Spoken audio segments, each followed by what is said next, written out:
Ayubowan fellow Sri Lankans, greetings and assalamu alaikum.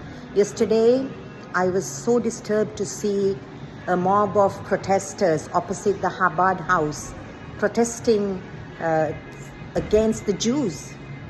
If you think you can bring the Middle East conflict to the streets of Sri Lanka, think again. It is not for us. You live thousands of miles away and you don't know the dimensions of this war and this 70-year-old conflict that is rooted in ideology and theology.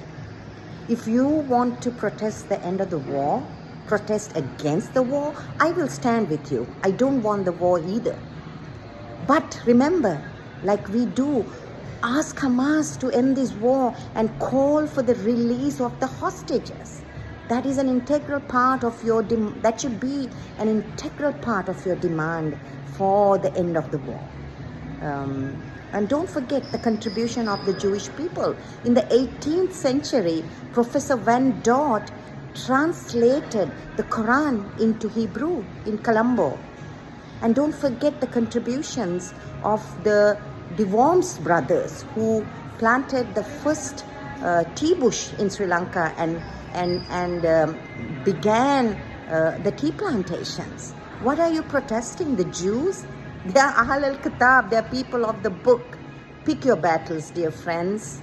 If you think you can solve the Middle East conflict between Hamas and Israel by protesting the Jews in Sri Lanka, you are sadly mistaken. What I ask you is reach out to the Jews in Sri Lanka. Talk to them. They are very nice people. If you don't know a Jew, you have no business protesting a Jew.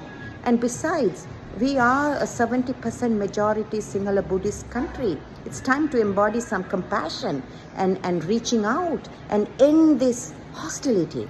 Because hostilities don't end hostilities.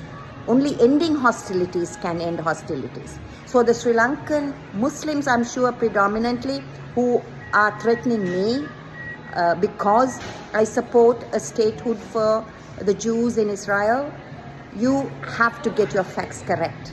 Let's fight, let's call out an end for this war. I will stand with you. But I also want you to call for the release of the hostages. Thank you.